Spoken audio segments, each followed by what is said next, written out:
तस्मै श्रीगुरुवे नमः। अज्ञानतिमिरान्धस्य ज्ञानाञ्जनशलाकया चक्षुरुन्मीलितं येन तस्मै श्रीगुरुवे नमः। दक्षिणे लक्ष्मणो यस्य वामे च जनकात्मजा पुरतो मारुतिर्यस्य तं वन्दे रघुनन्दनं।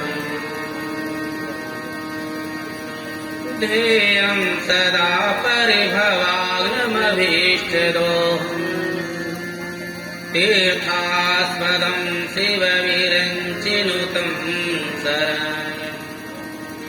भक्त्यार्तिहं प्रणतिपालमवाप्तिभूतम्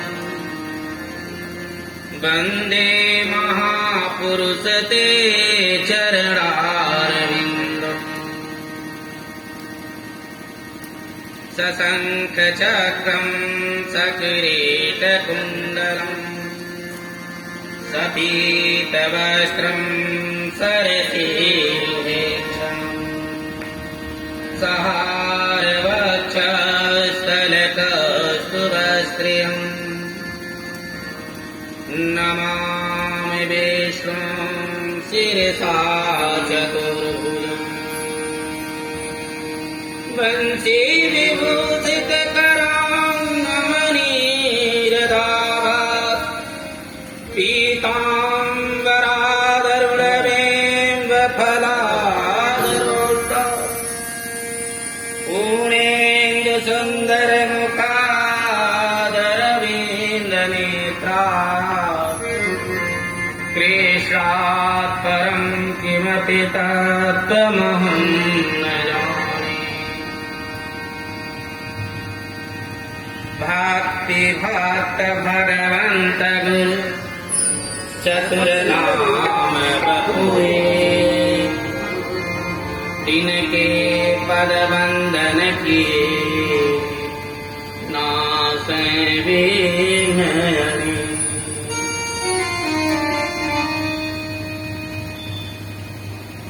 जय जय श्री राधारमण जय जय नवल किशोर जय गोपी चित चोर प्रभु जय जय माखन चोर।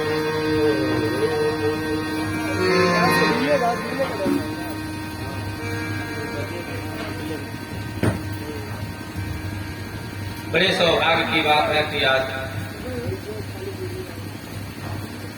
श्रीमद् भागवत महापुराण की कथा कहने का और सुनने का सबको अवसर प्राप्त हो रहा है। कई जन्मों का जब पुण्य एकाग्रित संग्रह हो जाता है, पुण्य के संग्रह होने पर भगवत कृपा प्राप्त होती है।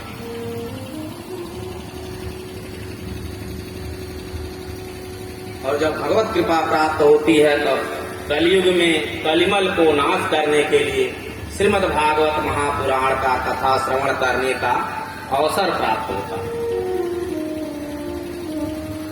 आइए आज हम लोग भी अपने मन को प्रभु के चरणों में समर्पित करें, उसके लिए 2 मिनट भगवान नाम संकीर्तन करते हैं। जय जय राधा रमण हरि बोल जय जय राधा रमण हरि बोल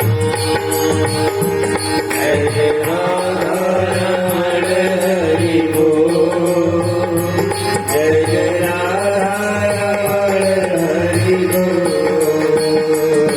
जय राधा रमण हरि बोल जय जय राधा रमण हरि बोल जय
सर्वप्रथम मैं सदगुरुदेव के चरणों में अपना नमन प्रस्तुत करता हूँ।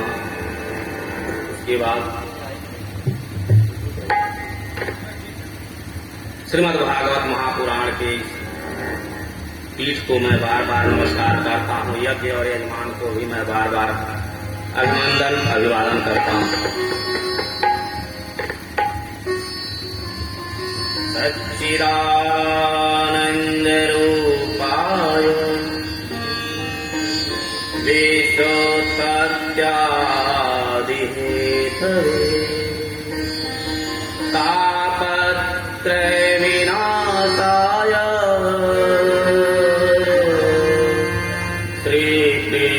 श्रीकृष्णाय वयं नमः।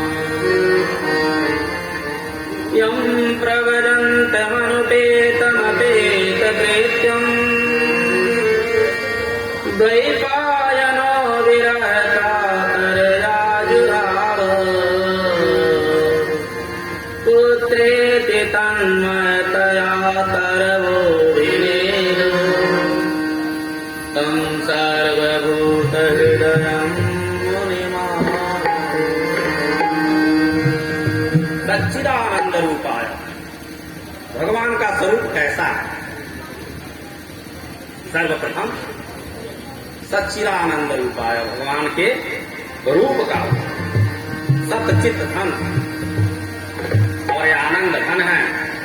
ऐसे भगवान सच्चिदानंद स्वरूप जो समस्त विश्व का पालन करने वाले हैं, सृजन और संहरण करने वाले हैं, तीनों के जो हेतु हैं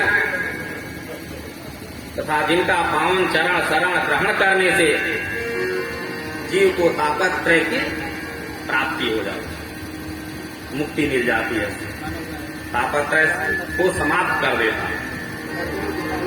ऐसे गोविंद के पाद पद्मों में हम सब मिलकर बारंबार प्रणाम करते हैं। महाभागवत से सुखदेव जी का जब ध्यान करते हुए नैमिषारण्य में पावन भूमि में सूत जी महाराज सौनकादि ऋषियों को यह मंगलमय कथा सुना रहे थे,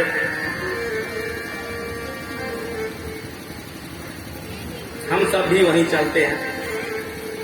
88,000 ऋषियों के मध्य सौनक जी प्रधान श्रोता बन करके सबका प्रतिनिधित्व कर रहे हैं।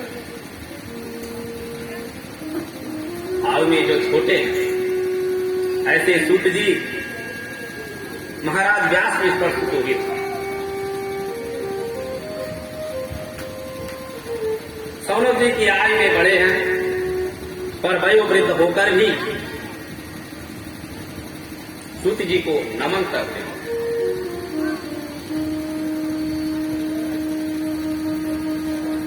अज्ञानद्वान् विध्वंस कोटि सूर्य समाप्रभ सुताख्याहि कथा सारम् मम कर्ण रसाय। हे सूत जी महाराज, हम लोगों के हृदय में अज्ञान का घोर अंधकार है।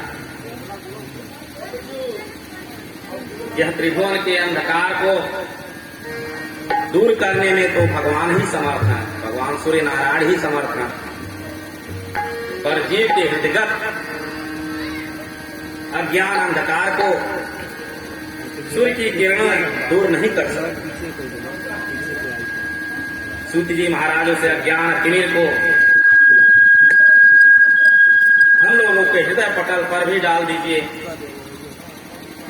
जिससे हमारा ज्ञान तिमिर ध्वस्त हो जाए। और आगे कर दीजिए। हम यह जानना चाहते हैं कि भक्ति ज्ञान और वैराग्य को बढ़ाने के लिए वैष्णव लोग क्या करते हैं? ऐसा कौन सा कार्य है, कौन सा कार्य किया जाए जिससे माया और मोह का निवारण हो सके?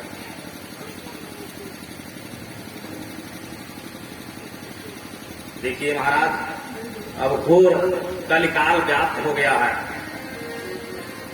जिससे लोगों की आयु सीमित हो गई, कम हो गई। हर प्राणी क्लेश से आक्रांत है। ऐसे प्राणियों का कैसे कल्याण होगा? जो पवित्र को भी पवित्र कर दे,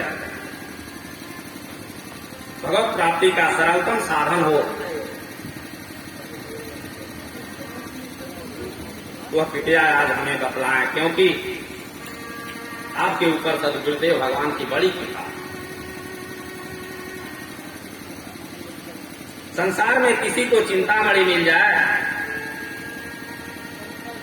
तो जिस वस्तु का चिंतन करो वही वस्तु प्राप्त हो जाती है।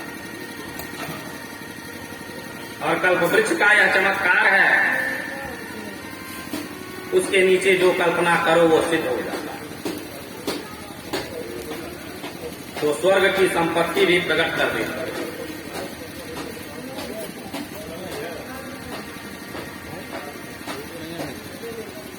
चिंतामणि और कल्पवृक्ष में भी यह सामर्थ्य नहीं है कि वह परमात्मा को प्रकट कर दिया करे,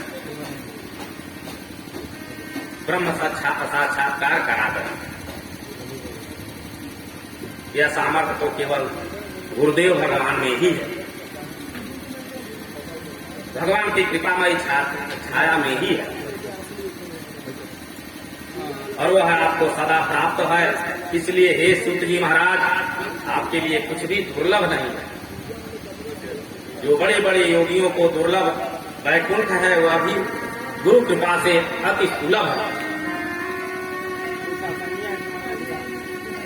चिंतामणि लोक सुखम सुरद्रुषु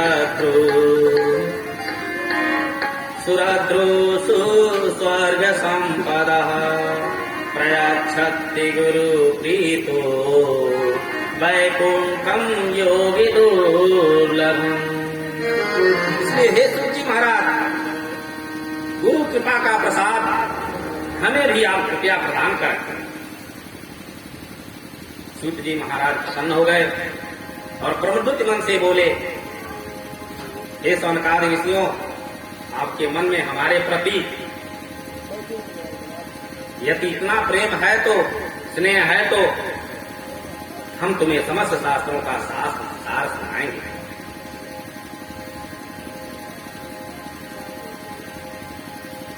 जो संसार के भय को दूर कर लेता है, हमें आप सावधान होकर इसे सुनिए। जब कोई व्यक्ति कोई कीमती वस्तु देता है तो पहले ही सावधान कर देता है कि कृपया इसे संभाल के रखिएगा, बहुत ही कीमती वस्तु आपको दे रहा हूं। सूत जी भी सावधान कर दिए श्रोताओं। ठीक है, मैं प्रदान करता हूं, क्या सावधानी से इसका ग्रहण करना है।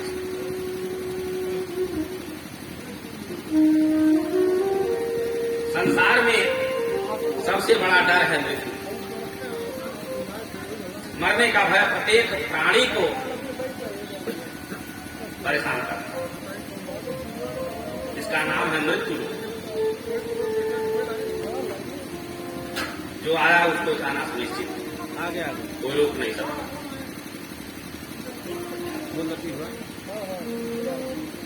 संसर्ग की संसार, जो चलता रहता है उसको संसार कहते हैं, रुकने वाला नहीं, खिसकता रहता है, चलता रहता है, सरकता रहता है। कोई कितना भी पकड़ने का प्रयास करे किंतु यह रुकने वाला नहीं है, यह किसी की पकड़ में आता भी नहीं है। वो संसार सरक रहा है और हम चाहते हैं कि ऐसा ही बना रहे। कैसे संभव? हमारे साथ और हमारे चाहने पर भी जब यह हमसे खिसक जाता है तो हमें बड़ा कष्ट होता है।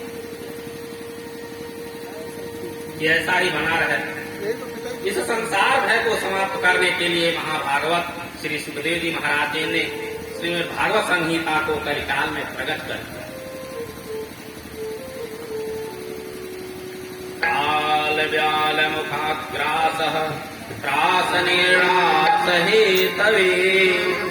श्रीमद्भागवतं शास्त्रम् कलौ किरेण भासितम्। किरेण सुतेन भासितम्, सुखदेव जी महाराज जी द्वारा कहा गया श्रीमद् भागवत। तोता बड़ा मीठा बोलता है, किंतु बोलता वही है जो उसको सिखाया जाता है, उससे अधिक नहीं बोलता। उससे अधिक बोलेगा समझ में नहीं आएगा। तो सुखदेव जी महाराज जी ने भी जगत में कल्याणकारी भगवत स्वरूपी फल प्रदान तो किया, पर यह मनमुखी फल नहीं है। उन्हें भी आचार्य परंपरा से जो प्राप्त हुआ है उसी को बता, वही उन्होंने संसार को भी दिया जो उन्हें प्राप्त हुआ। जब महाराज परीक्षित के सामने मृत्यु का भय उपस्थित हुआ, 7 दिन ही मरना सुनिश्चित हो गया कि 7 दिन ही आयु बची है, तो अपने कल्याण के मार्ग खोजने के लिए निकल गए। उसी समय महामुनि सुखदेव जी ने भी श्रीमद् भागवत संहिता के द्वारा परीक्षित को भयमुक्त कर दिया। जैसे ही गंगा के तट पर सुखदेव जी महाराज भागवत संहिता का प्रवचन करने के लिए विराजमान हुए, तो देवता भी, उनको भी, देवताओं को भी पता चल गया।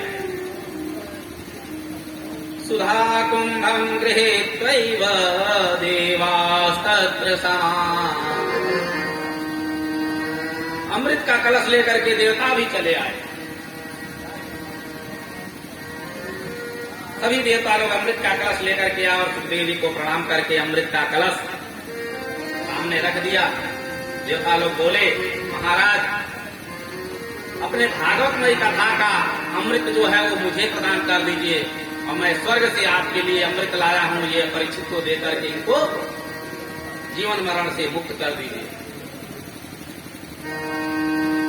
इनको अमृत दे प्रदान कर।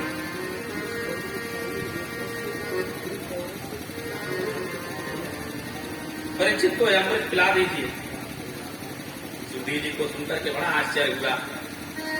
देवता लोग इतने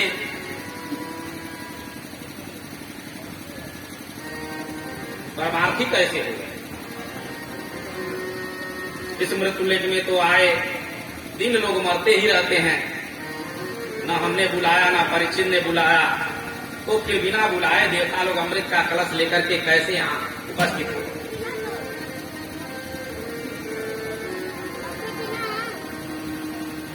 महाभारत में एक प्रसंग आता है, परीक्षित पक्षीराज गरुड़ को अपनी मां वनिता को दासत्व से मुक्ति करने के लिए अमृत की आवश्यकता पड़ी थी। वनिता और शत्रु में होड़ हुई और वनिता हार गई। शर्त रखी शत्रु ने कि यदि हम तुम स्वर्ग से अमृत हमें दे दो तो हम अपने दासत्व से तुम्हें मुक्त कर दें। मां दासी है, इसलिए उनके पुत्र गरुड़ को भी दास बन करके रहना पड़ता और सर्पों की सेवा करनी पड़ती। सभी सर्प गरुड़ के सिर पर सवार होकर के कहते थे कि उड़ो, तो जहां कहते थे वहां जाना पड़ता दासत्व। गरुड़ ने अपनी माता से कहा, मां मैं इतना बलिष्ठ हूं फिर भी मुझे इन सर्पों का दासत्व करना पड़ता, मैं क्या करूं? इस दासत्व से मुझे छुटकारा कैसे मिलेगा? मां ने कहा, बेटा मिल तो सकता है पर इसके लिए तुम्हें स्वर्ग का अमृत लाना पड़ेगा। गरुड़ जी बोले, मां मैं आपके लिए सब कुछ करने को तैयार हूं। तब गरुड़ जी ने स्वर्ग का अमृत लेने के लिए गए। देवराज इंद्र ने वज्र से लेकर के युद्ध की चुनौती दे दी और कहा, तुम अमृत को हाथ नहीं लगा सकते,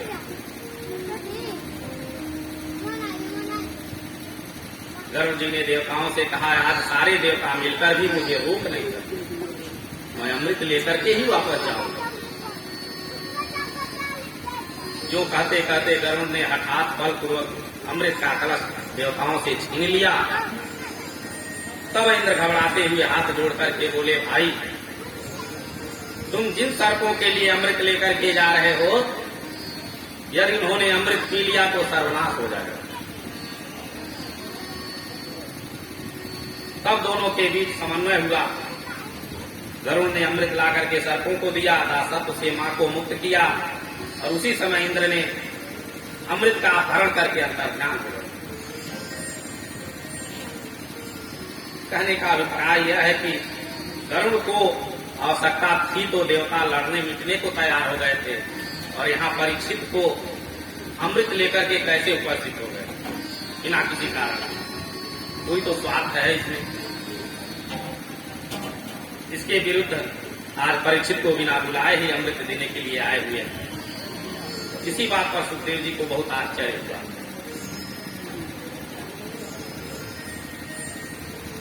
तब देवताओं ने कहा, महाराज एक निवेदन हमारा भी सुनिए। यह स्वर्ग का अमृत आप परीक्षित को पिला दीजिए, और इसके बदले में जो कथा अमृत आप इन्हें पिलाने वाले हैं वो हमें पिला दीजिए। श्रीमद् भागवत का जो कथा रूपी अमृत था उसको लेने के लिए देवता स्वर्ग से अमृत लेकर के पधारे।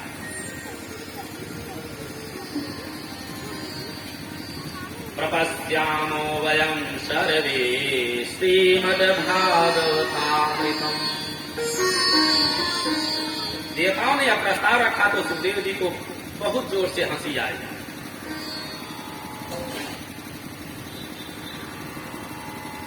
अरे ठगियों, तुम्हारे आते ही मैं समझ गया था कि तुम जरूर कुछ न कुछ विडंबना लेकर के सामने उपस्थित हुए।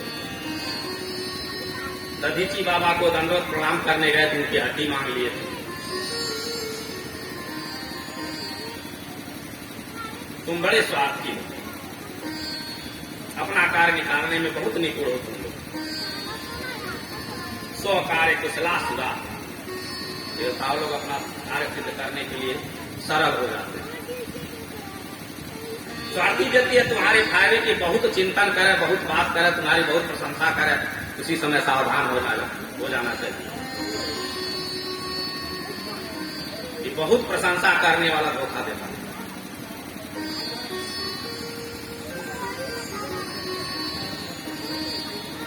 तो देवताओं ने पहला भागा तो परीक्षित का ही बतलाया कि महाराज इसे अमृत पिला दीजिए, अमृत को प्राप्त हो जाएगा। तो सुखदेव जी को उसी समय समझ गए थे कि जरूर कुछ काल में कहा। अमृत कोई साधारण वस्तु तो है नहीं, सबको पिला दी जाती। अमृत को प्राप्त हो जाएगा तो सुखदेव जी उसी समय समझे थे, तभी ये बात है। समुद्र मंथन किया गया तो उससे प्रकट हुआ 14 रत्नों में सबसे दिव्य जो रत्न उत्पन्न हुआ वो अमृत, जिसके बंटवारे को लेकर के भयंकर देवासुर संग्राम हुआ। भगवान विष्णु को मोहिनी रूप धारण करना पड़ा था, समझौता कराना। ऐसा वह दुर्लभ अमृत आज देवता अपने आप लेकर के यहाँ उपस्थित हो गए। बिना मांगने पर देने वाले नहीं, बिना मांगे पैसे देने को तैयार हो गए। बिना आह्वान किए, बिना बुलाए दौड़े दौड़े आ गए। बिना मतलब का कोई इतनी कीमती वस्तु देने को तैयार तो होता नहीं। परंतु जब इसके बदले में भगवान भागवत का अमृत, भगवान रूपी भागवत का अमृत मांगा, इसी से आप समझ लीजिए कि अमृत कितना दुर्लभ। तो यह भागवतामृत कितना अद्भुत होगा, जिसके बदले में देवता लोग अमृत देने को तैयार हैं।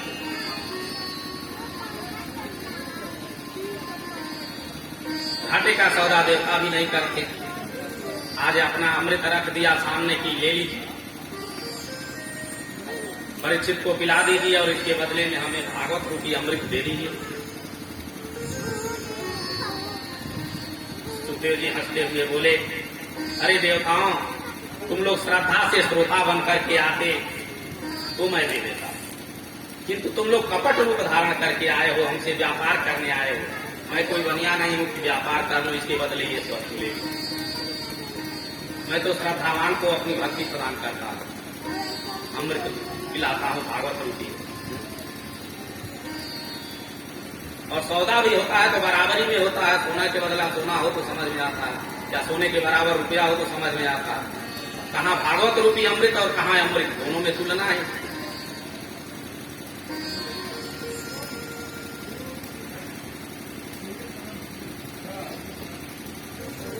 तुम तो सौदागर बन के आए हो, सौदागर ही नहीं अभी तो ठग बन करके आए, ठगने की बुद्धि से आए। जब कोई कांच का टुकड़ा देकर के बदले में करोड़ों की कीमती वस्तु बहुमूल्य मणि मांगे तो उसे सरासर ठग ही कहा जा सकता है, ये बराबरी नहीं। इनमें बराबर में होता है।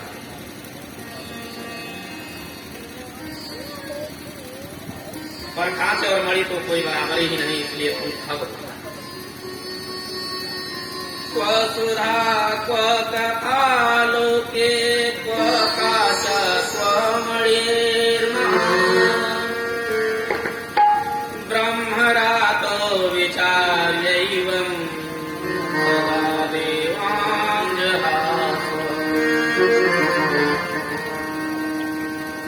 अभक्तांश्च विज्ञाय न ददौ च कथामृतम् श्रीमद्भागवती वार्ता सुराणामपि दुर्लभा। सूची कहते हैं ऋषियों, यह देव दुर्लभ कथा अमृत है, क्योंकि देवताओं को सुखदेव जी ने डांट करके भगा दिया। विचार कीजिए कि कथामृत और सुधामृत में कौन सा अमृत श्रेष्ठ है। सुधामृत का यह वैशिष्ट है कि बड़े बड़े पुण्यात्मा जब इस मृत लोक से देह त्याग करके स्वर्ग लोक में पहुंचते हैं तब यह प्राप्त होता है।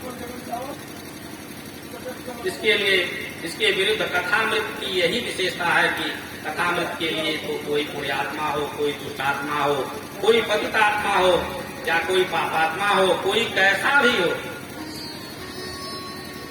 यह अमृत सबको पिलाया जा सकता है, इसमें भेदभाव नहीं, सबके लिए सुलभ है। तो पहली विशेषता तो यह सिद्ध हुई कि स्वर्ग का सुधामृत पक्षपाती है, भेदभाव रखता है, सबको नहीं प्राप्त होता है। हरि कथामृत निष्पक्ष है, सबको मिलता है, इसके लिए कोई भेदभाव नहीं है, जो आवे सबको पिलाते जाइए। अतः अभेदवादी। दूसरी विशेषता यह है कि स्वर्ग का अमृत पीने वाले देवताओं के शनै शनै सुकृत क्षीण होते चले जाते हैं। पुण्य समाप्त होते ही यह धरातल पर फिर गिर जाते हैं। क्षीणे पुण्य मृत्यु लोके विषय, पुण्य क्षीण होने पर फिर मृत्यु लोक में आना पड़ता है। हरि कथामृत की विशेषता यह है कि कर्म समापहम, हरि कथामृत पापों को नष्ट करने वाला है, स्वर्ग का सुधामृत पुण्यों को क्षीण करने वाला है, और हरि कथामृत पापों को क्षीण करने वाला। एक और स्वर्ग का अमृत पुण्य को क्षीण करके ऊपर से नीचे गिराता है, इसके विपरीत दूसरी ओर हरि कथामृत पाप व कल्मषों को नष्ट करके श्री हरि के परम पद को प्रदान करता है। आप स्वयं ही निर्णय करें कि कौन सा अमृत श्रेष्ठ है।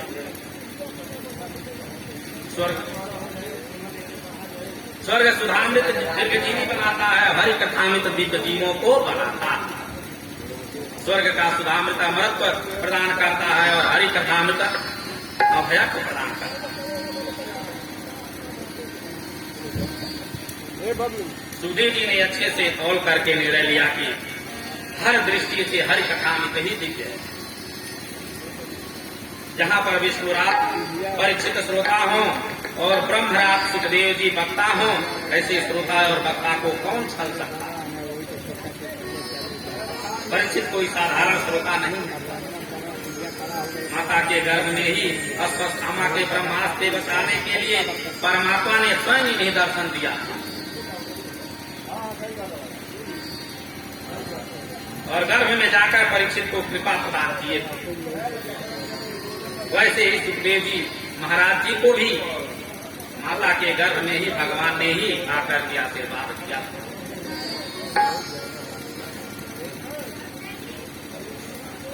तब मां के गर्भ से 12 साल बाद सुखदेव जी बाहर आए।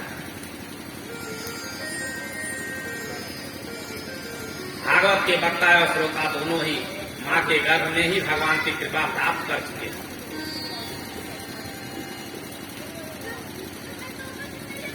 इसलिए संसार में इसको छलने वाला, ठगने वाला कोई हो नहीं सकता।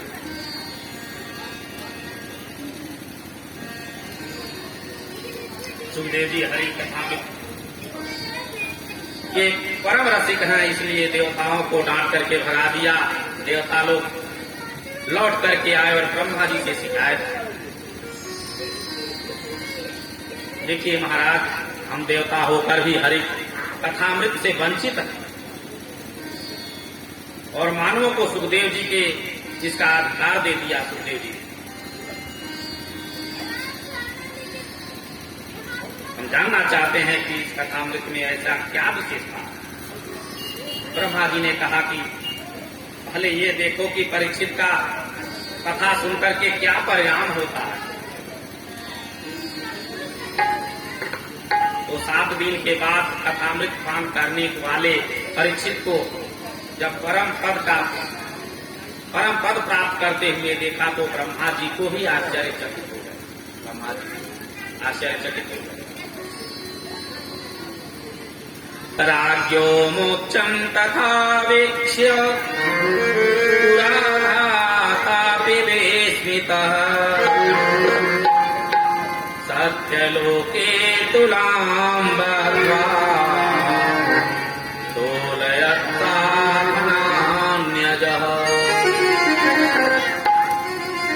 जब ब्रह्मा जी ने महाराज परीक्षित का मोक्ष देखा तो आश्चर्यचकित हो गए।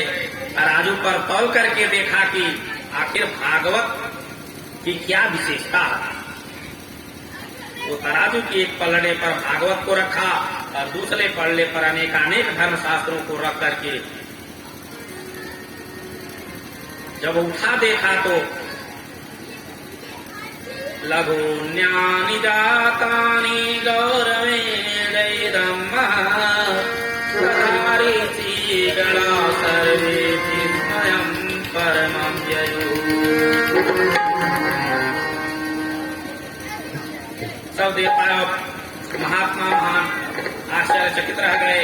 श्रीमद् भागवत की तुलना में अन्य धर्म शास्त्रों का पलड़ा एकदम ऊपर लटक गया। तुरंत महात्माओं ने घोषणा कर मेनिरे भगवत रूपम शास्त्रम भागवतम खलु।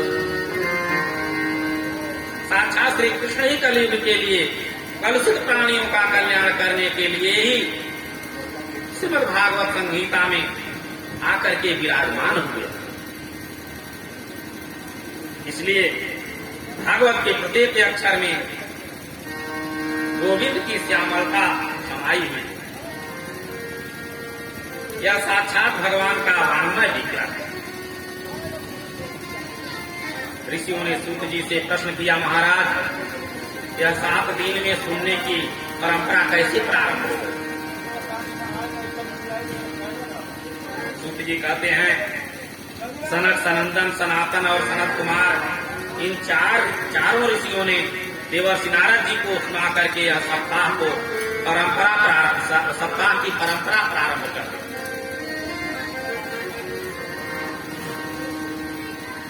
सौनक जी ने पूछा, नारद जी तो 2 घड़ी से ज्यादा कहीं रुकते ही नहीं है।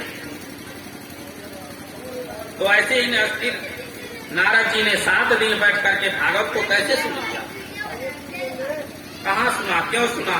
कृपया करके बतलाने की कृपा कर। एकदा हि विशालायां चत्वारः ऋषयो मलाः सत्संगार्थं समायाता ददृशुस्तत्र नारदः।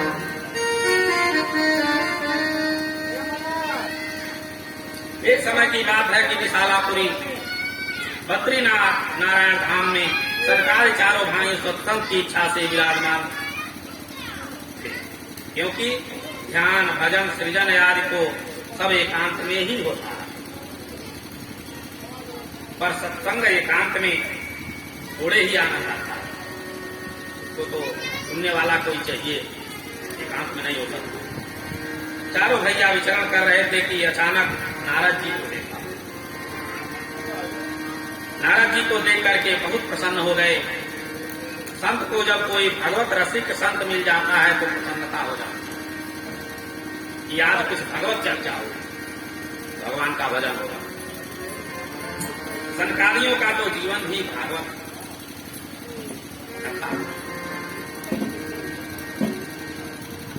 कथा मात्र के जीवन, कथा ही मात्र उनका जीवन। पर जैसे ही नारद जी के निकट आए तो बड़ा आश्चर्य हुआ, क्योंकि नारद जी का मुख बहुत चिंतित नजर आ रहा था।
कथं ब्रह्माण्डिनमुखः कुतश्चिदातुरोऽहम् त्वरितं ब्रह्मते कुत्र कुतश्चागमनं तव। इदानीं शून्यचिन्तोऽसि गतवेत्तो यथा जनः अवेदामुक्तसङ्गस्य नोचितं वदता। वो ब्रह्मम कथम दीनमुखः। हे नारद जी, ब्रह्मन ब्रह्मस्य पुत्र ब्रह्मन। हे नारद जी महाराज, आपका मुख क्यों मुरझाया हुआ है? किस बात की चिंता है आपको? आगे आगे आप कहाँ जा रहे हैं? आपका मुख कमल तो ऐसा कभी लटका रहता नहीं था। जैसे कोई महाकृपण का धन चला गया हो तो चेहरा गिर जाता है। तुम्हारा क्या चला गया? आपके पास तो कुछ है ही नहीं, कुछ रखते ही नहीं अपने पास। क्योंकि जो धन छीन लिया जाए, संत महापुरुष ऐसे धन को अपना मानते ही नहीं। न रहेगा न चोरी का भय रहेगा। तो भगवत रूपी धन रखते हैं अपने पास। कोई ले भी नहीं सकता, कोई चुरा भी नहीं सकता। भजन रूपी धन रखते हैं। भजन चुराने की चीज तो होती नहीं है, कोई चुरा लिया।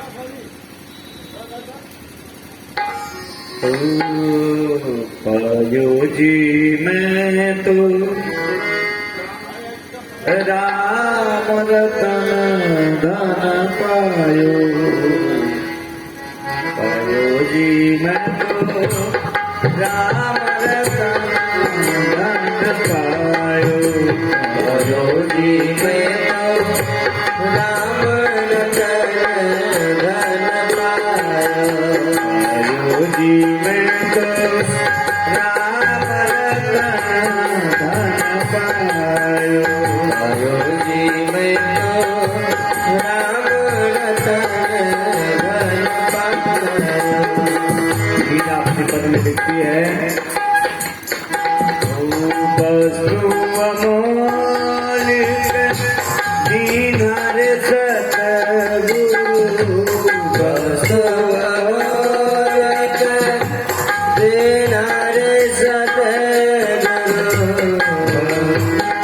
अमोलिक दीनार सतगुरु।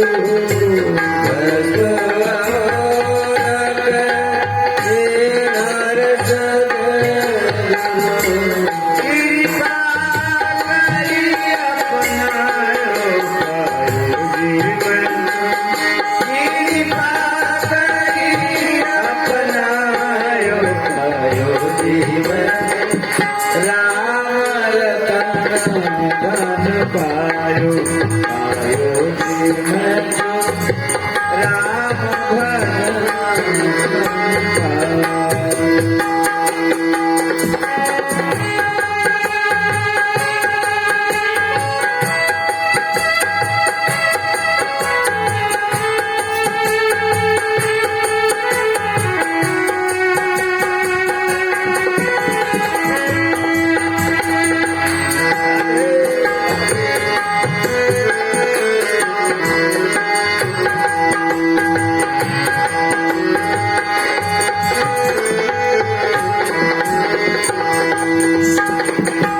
जन्म जन्म की पूजी पाई। जन्म जन्म के पूजी पाई। जन्म जन्म की पूजी पाई। जन्म जन्म की पूजी पाई। जग में सभी पायो। पायो जीवन। जग में सभी पायो। पायो जीवन। राम रतन धन पायो। पायो जीवन। राम रतन धन पायो।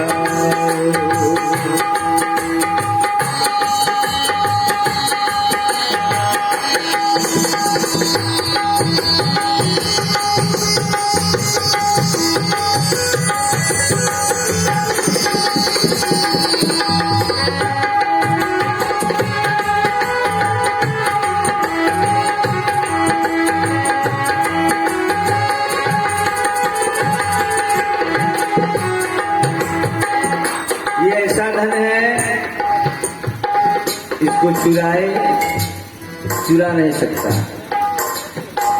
खर्च करने पर जितना ही खर्च करे उतना ही बढ़ता है। खायो न खरे जो चोर न ले, खायो न खरे जो चोर न ले, खायो न खरे जो चोर न ले, खायो न खरे जो चोर न ले। दिन दिन बढ़ाने दबायो पायो जी, दिन दिन बढ़ाने दबायो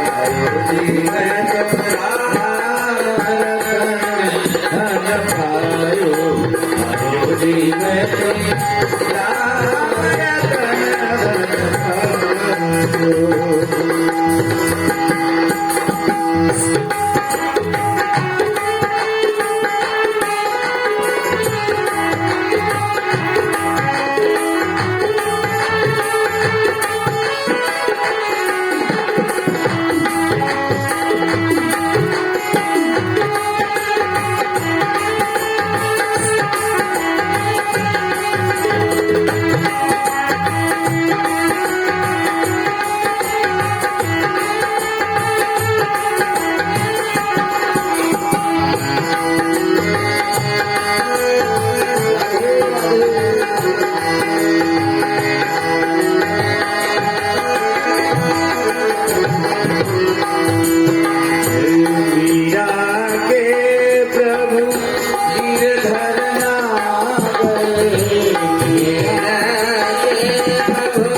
जी, मैं तो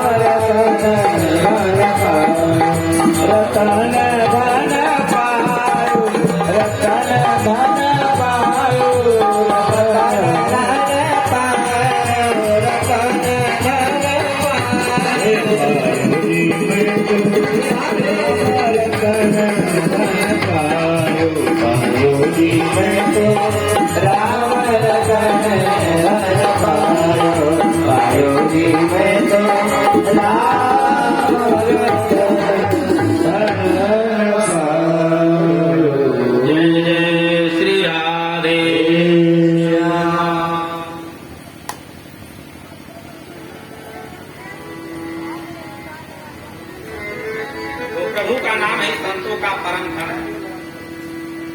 डील करेंगे तो घूम जाएगा ये, जिसे संसार में कोई चुराने वाला नहीं, तो नहीं घूम पाएगा। जिसकी कोई किसी प्रकार की चिंता करने की आवश्यकता नहीं। कि नारद जी, तुम तो ऐसे वीतराग और मुक्त संग हो कि दुनिया में अपने लिए एक झोपड़ी तक नहीं बनाई, क्योंकि 2 घड़ी से ज्यादा कहीं रुकना नहीं। तो रमते राम हो करके भी इस प्रकार को लटकाए क्यों घूम रहे? संसारियों को जब समस्याएं सताती हैं तो संतों की शरण में शांति मिलती है। अपने गुरुजनों के शरण में शांति मिलती है। और संत की यदि इस प्रकार से चिंता से मुंह लटक जाए तो कहां जाए?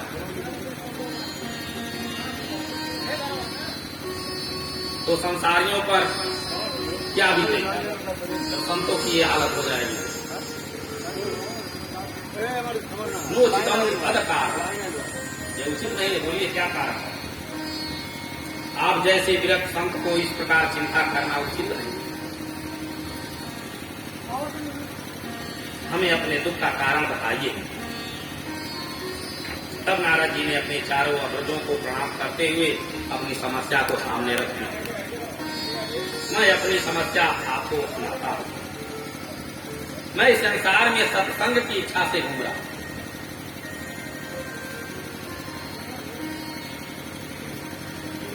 किंतु भगवत रस्तों के बीच बैठ करके कुछ भगवत चर्चा करूंगा और सुनूंगा। इस संसार में मैं सर्वत्र घूमा, मैं सारे तीर्थों की परिक्रमा भी कर ली, पर कहीं मुझे सत्संग का आनंद नहीं मिला। कोई भी तीर्थ नहीं छोड़ा मैं। पुष्करम च प्रयागं च काशीं गोदावरीं तथा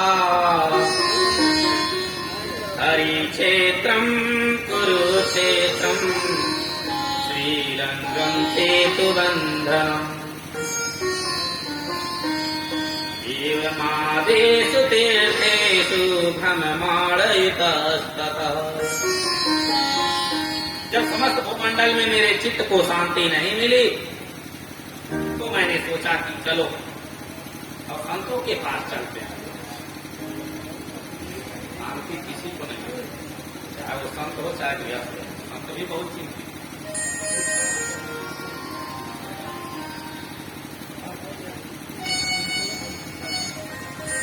संभवतया संतों के यहाँ शांति मिले, किंतु पर मैंने देखा क्या, पाखंड निरता संत, संत भी पाखंडी हो गए हैं कलयुग। वापस से खंड पाखंड पाखंड परायण होते जा रहे हैं। आपका ही जो खंड है उसको पाखंड कहते हैं। परिभाषा बदल गई। क्या यह बंगला किसका है? त्यागी। अरे भाई, जब त्यागी की है तो बंगले की क्या जरूरत है? यह बच्चे किसके हैं? ब्रह्मचारी जी। जब ब्रह्मचारी जी नाम है तो बच्चों कहां से आ गए? इतना शोर हल्ला कहाँ हो रहा है? मौनी बाबा के आश्रम में। नाम है मौनी बाबा का आश्रम, और शोर इतना हो रहा है कि पूछिए मत। ऐसी विचित्र व्यवस्था है कलयुग। तपसी धनवंत दरिद्री दरिद्र गृही कलि कौतुक न जात कही। तपसी धनवंत दरिद्र गृही कलि कौतुक न जात कही। पहले संत महात्मा जितना विरक्त होता था वो उतना ही महान माना जाता था, किंतु आज जितना वैभव संपन्न हो जाए वही श्रेष्ठ माना जाता। असली संत को तो कोई पाता नहीं। असली जो संत है वो मिलेंगे कहाँ? दुर्लभ। यह सब देखकर मेरा चित्त अशांत हो गया। मैं आया था शांति के लिए, यहाँ तो क्रांति मची हुई है चारों तरफ। चित्त में खलबली मच गई है। मैं तब विचार किया कि चलो छोड़ो, गृहस्थों को ही देख लेते हैं। पर गृहस्थों के यहाँ भी बड़ी विडंबना। करुणी प्रभुता गृहे श्याल को बुद्धिदायक कन्या विक्रयलोपा दंपति नाम सकल। मैंने देखा क्या, गृहस्थों के यहाँ माता पिता की सेवा तो एक काट पर रखी गई। जब तक माता पिता ने तिजोरी का चाबी नहीं सौंप दिया, बंगला किसी के नाम नहीं कर दिया, तब तक उनकी सेवा होती है। रजिस्ट्री हो गया उस दिन माता का पिता से खजाना अर्पण कर दिया, उसके बाद कौन पूछता है? जहाँ सर्वाधिकार प्राप्त हुआ तो ये देवी जी का चलायमान हो गया मायके से। सेवा कम करता है। फिर माता पिता की खटिया तो खेत में या तो घर के बाहर किसी तीर्थ में डाल देंगे, उसके भी नहीं बना तो कहीं तीर्थ में ले जाके छोड़ देंगे। यहाँ रहते हैं, टाय टाय करते हैं, चलो तीर्थ में ही आश्रम में कहीं छोड़ के चले जाते हैं। अभी बड़ी विचित्र घटना सुनने को मिली। एक माँ थी और अपने बच्चे को झाड़ू पोछा करके उसने पढ़ाया और पढ़ करके वो बच्चा बड़ा हो गया, इंजीनियरिंग किया, इंजीनियरिंग करके विदेश चला गया। माँ के लिए फ्लैट खरीद दिया, माँ उसी में रहती थी, कुछ दिन तक रही। धीरे धीरे उसकी अवस्था घटती गई। बेटा आ जाओ ना, मेरा तबीयत बहुत खराब है, उनको देखने की इच्छा हो रही है। माँ छुट्टी नहीं मिल रहा। कुछ दिन के बाद फोन भी बंद हो गया, सांस निकल गई, बंगला अंदर से बंद है। साल भर के बाद आता है, बंगला खोलता है तो बिस्तर पर उसकी हड्डियां मिलती हैं।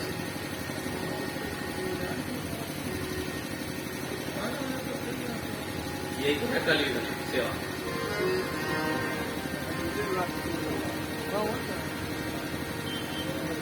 कदाचित माता पिता जब घर में जबरदस्ती बैठे भी हो तो उनसे किसी भी प्रकार की कोई चर्चा नहीं की जाती, उनसे कोई नहीं पूछता।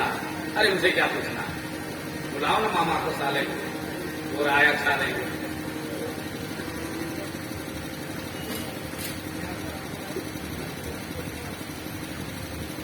तरुणी प्रभुता के है, सियाल को बुद्धिदायक है। बच्चे के मामा को बुलाया जाता है, वो बहुत बुद्धिमान हो, वो जो कहेंगे वो सही होगा। कोई बड़ा भारी कार्य किया जा रहा तो उसे परामर्श लेने के लिए ससुराल से साले साहब को बुलाया जाता है। वह जो कहेंगे वही माना जाएगा। सलाह तो खूब लिया जाता है, परंतु जब सब होने के बाद भी पति पत्नी में भी प्रतिदिन महाभारत होता रहता है। लोभ की पराकाष्ठा पहुंच गई। बेटा बेटियों का भी कलयुग में विक्रय होने लगा। दाम बोला जाता है, नहीं आप 10 लाख देंगे तब शादी करेंगे आप, नहीं फलाना है तो 15 दे रहे थे, आपको 10 नहीं दे रहे हैं, क्या दे रहे हैं, ये बोली बोला जाता।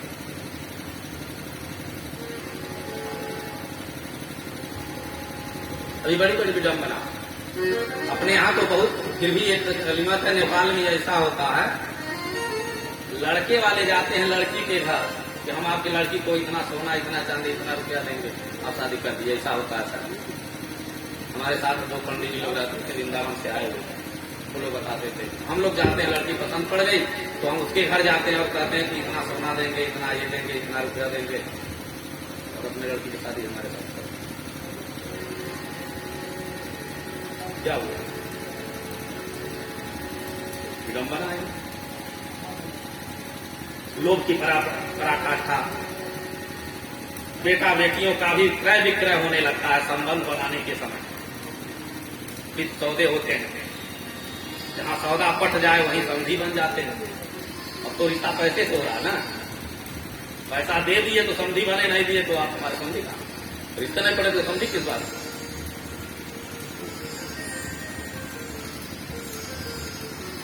केवल संपत्ति के आधार पर ही संधि बनते हैं, इसलिए संबंधों में आए दिन कला होता है।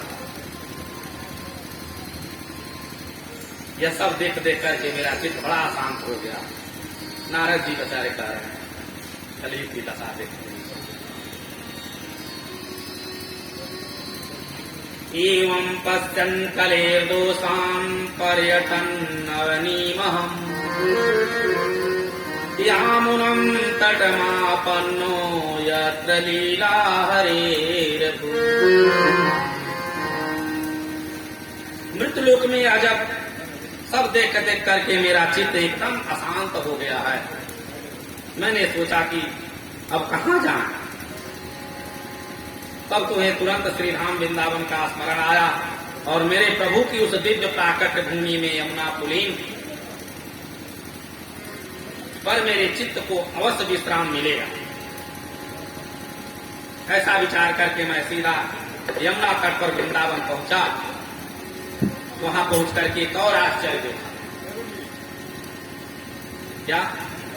तत्राश्चर्यं मया दृष्टम् श्रूयतां तन्मुनीश्वरा एका तु तरुणी तत्र निषाणा खिन्नमानसा।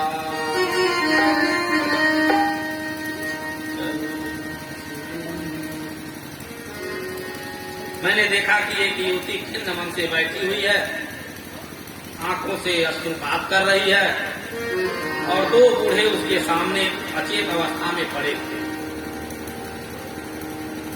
तमाम देवियां उसको घेर करके बैठी हुई, कोई पानी पिला रहा है, कोई भोजन करा रहा है, कोई पंखा हिला रहा है, कोई समझा बुझा रहा है। मैं सोचा यह बेचारी क्यों रो रही है और क्यों लोग घेर करके बैठे हुए हैं। चल करके इसके दुख का कारण पूछते हैं। संतों का हृदय को नवनीत के समान कोमल होता है। तो महाराज उसको दुखी देख करके मेरा मन भी द्रवित हो गया। मैं उसके पास गया। फिर मैंने सोचा कि केवल देवियों का ही समुदाय बैठा है, यहाँ कोई पुरुष वर्ग तो दिखाई नहीं दे रहा। अब मैं इसके बीच में कैसे जाऊं? देवी जी क्यों रो रही है, क्या कर रही है, कैसे मैं पूछूं? अगर उसने कोई उल्टा सीधा सुधार दिया तो हमारा तो बन गया। रे बाबा तू चल अपना काम कर, देवियों के समुदाय में तू कहाँ धोखा चला रहा? माताएं जब आपस में बात करती हैं तो एक मिनट में ही आंसू बहाने लगती हैं और दूसरे मिनट में मुस्कुराने भी लगती हैं। बड़ी विचित्र व्यवस्था होती है। जो हम बाबा वैरागियों को बिना बुलाए बिना मतलब के कहीं जाना नहीं चाहिए, तो खास करके औरतों के बीच में और नहीं जाना चाहिए। इसलिए मैं पास तक तो गया नहीं, परंतु प्रश्न करने का साहस हो नहीं रहा था, किंतु कोशिश किया। जब उसी देवी ने मुझे देखा तो तुरंत आवाज लगाई, ए बाबा रुकिए। भो साधो क्षणं तिष्ठ मम चित्तामपि नाशय दर्शनं तव लोकस्य सर्वथाघहरं परम्। महाराज जी कहाँ भाग रहे हो? एक मिनट के लिए। आप जैसे संतों के दर्शन मात्र से ही जीव के पाप और ताप संताप सब नष्ट हो जाते हैं।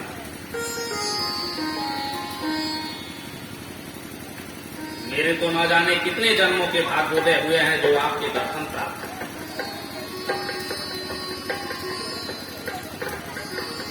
आपके तो दर्शन मात्र से जीव का दुख दारिद्र दूर हो जाता है। नारद जी कहते हैं भैया जब उन्होंने इस प्रकार से हमें बुलाया तो हम उस देवी के पास गए और हमने पूछा काशीपन देवी, हे देवी तुम कौन हो? का विभू, यह दोनों बूढ़े कौन है? तुम्हारे क्या लगते हैं?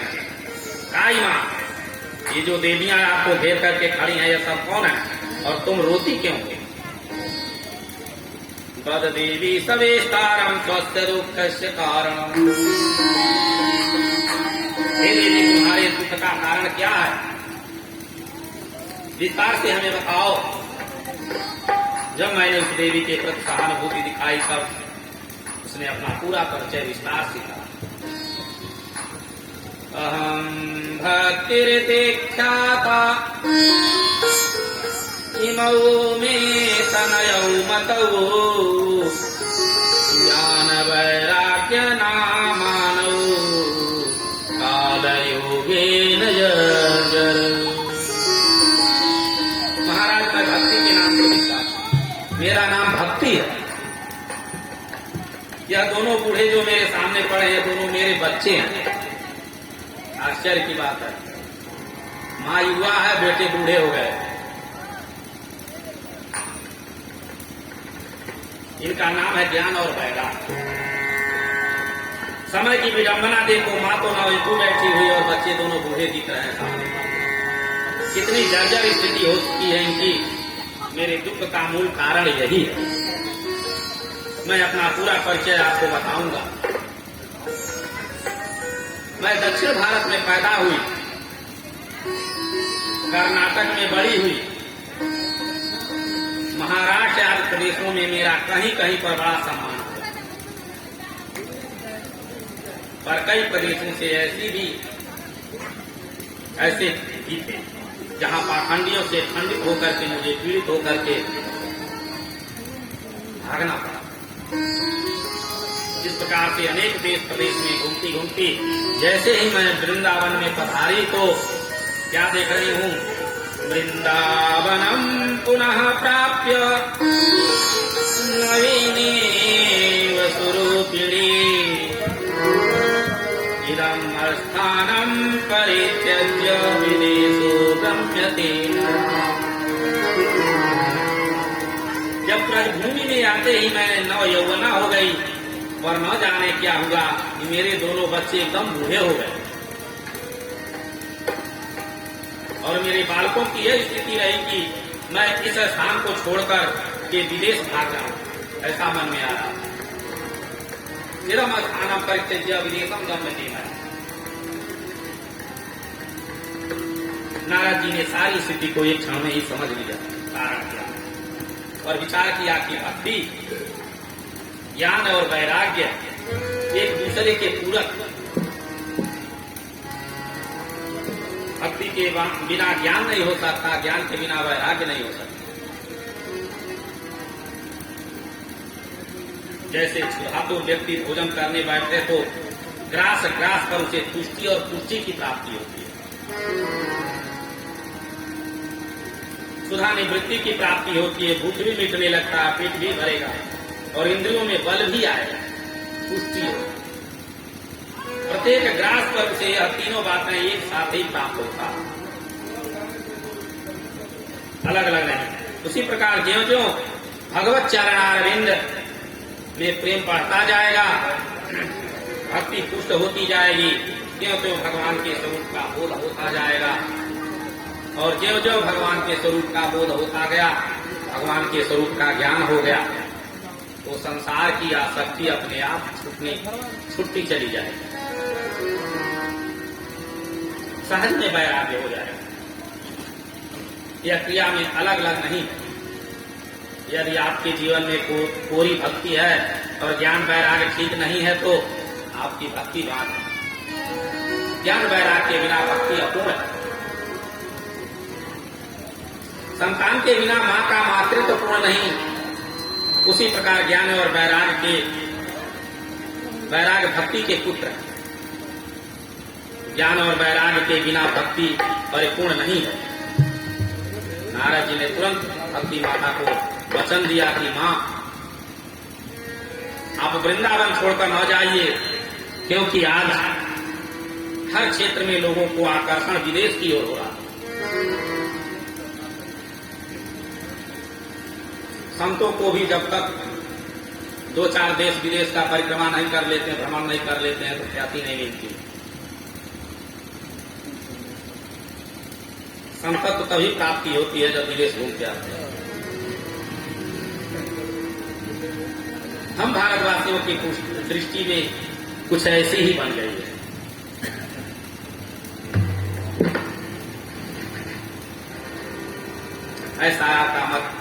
ऐसा आप मत कीजिए। सतयुग, द्वापर और त्रेता में तो बड़े आनंद से आप रही, पर आप घोर कलकाल आ गया है इस समय।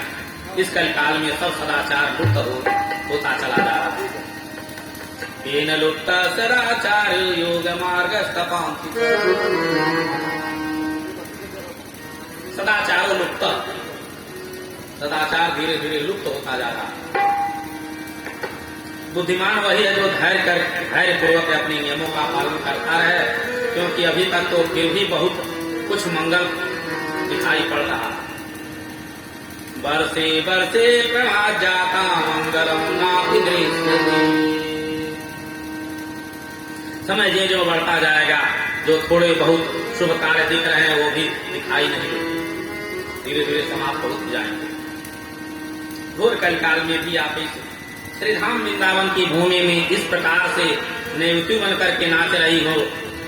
मैं तो कहता हूँ कि धन्य है यह ब्रजभूमि, जहाँ इस कलिकाल में भी आपका इतना सम्मान है।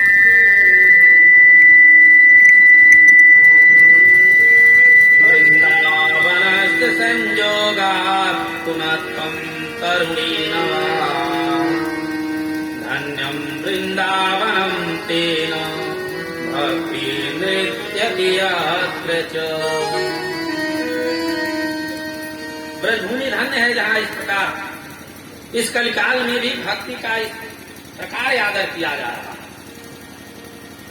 जहाँ आप नाच रही हैं, भक्ति मैया ने पूछा, बाबा एक बात बताओ, कलयुग यदि इतना दुष्ट है तो परीक्षित ने इसको दंड क्यों नहीं दिया? और परीक्षित ने कदाचित यह दंड भी दिया तो भगवान इसकी उदंडता सहन क्यों कर रहे हैं? भगवान को तो दंड देना चाहिए।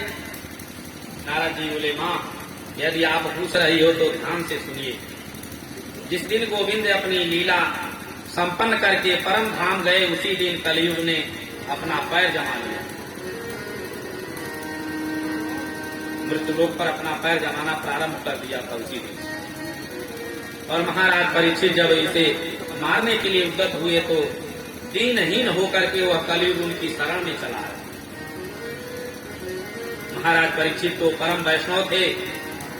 इस कलयुग में असंख्य दोष होने के साथ साथ एक बहुत बढ़िया गुण है इसमें दिखाई पड़ गया। क्या? इसलिए महाराज परीक्षित ने उसे छोड़ दिया।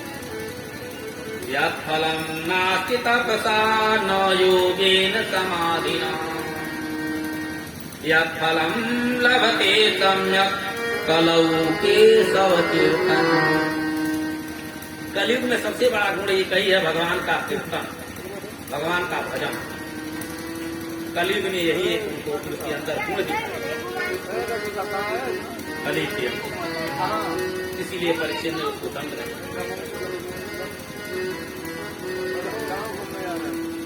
कलयुग केवल हरि गुण गाहा गावत नर पावहि भव था। जो भगवान का भजन करता है, भक्ति के गहराई में वही जा सकता है। जो बैठ करके सिर्फ संगीत सुनते हैं उसको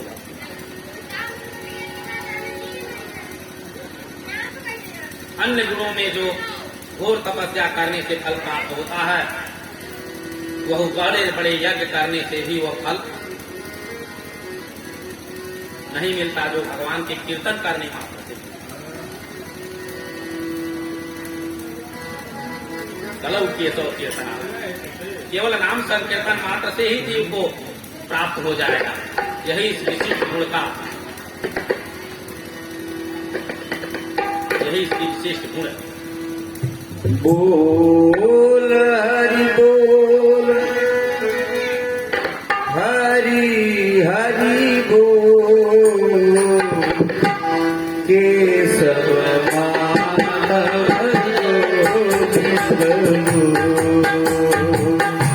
केशव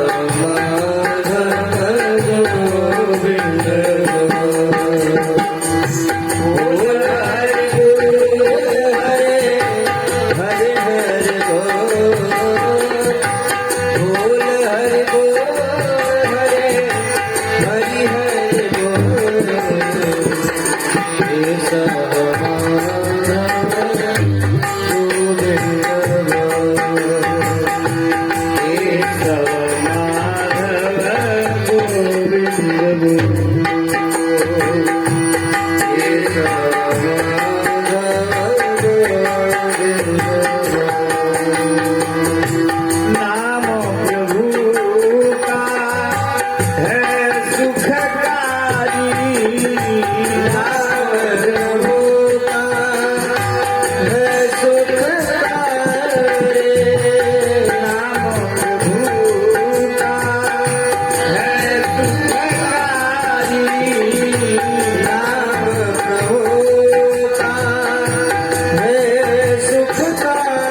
से मुक्ति पाई, नाम जपन से मुक्ति पाई।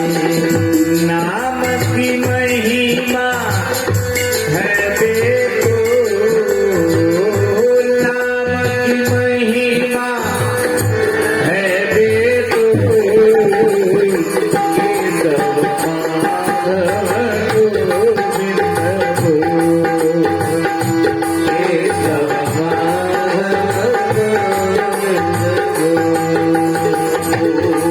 हरि बोल, हरि हरि बोल, हरि बोल, हरि हरि बोल, केशव माधव गोविंद बोल, केशव माधव गोविंद बोल।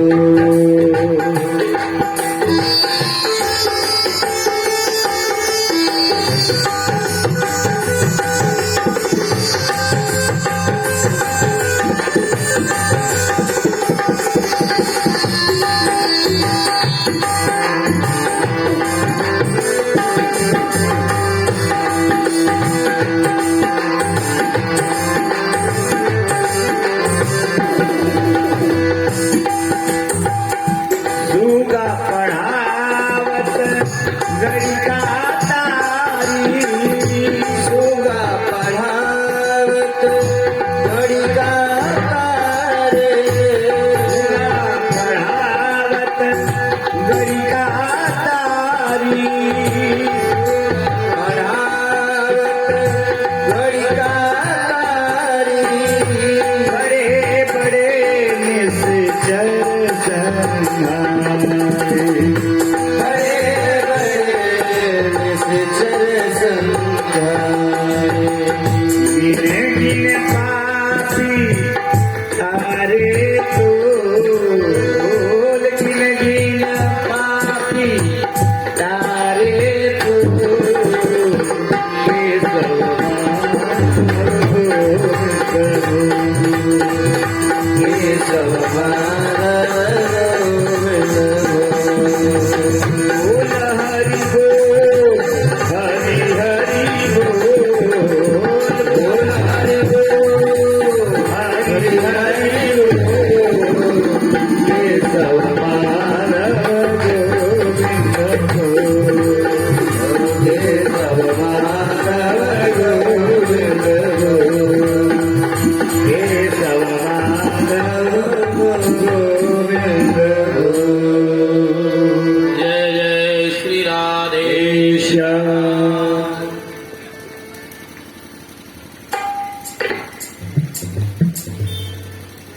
अन्य युगों में जो घोर तपस्या करने से फल प्राप्त होता है, वह बड़े बड़े यज्ञ करने से जो फल प्राप्त मिलता है, फल मिलता है, वही फल कलिकाल में केवल नाम संकीर्तन मात्र से जीव को मुक्त कर।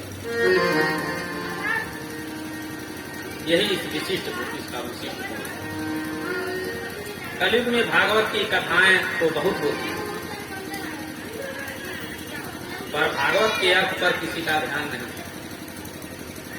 भागवत के अर्थ धन कैसे प्राप्त हो, उसी पर दोनों की दृष्टि है। क्या श्रोता क्या वक्ता, श्रोता भी इसे इसी उद्देश्य से करता है और वक्ता भी इसी दृष्टिकोण से करता है। भागवत के अर्थ पर यदि दृष्टि चली जाए, भागवत के तात्पर्यार्थ को समझ लिया जाए, तो अपने आप में घना शक्ति छूट जाए। भागवत तो कल्प वृक्ष है, जो मांगे तो मिलता है। जो व्यापार बढ़िया चलाना चाहे तो उसका व्यापार खूब चलेगा। जो विद्वान वास्तव में भागवत के द्वारा अपना आप सिद्ध करना चाहे तो ठाकुर जी की कृपा से उसे ऐसा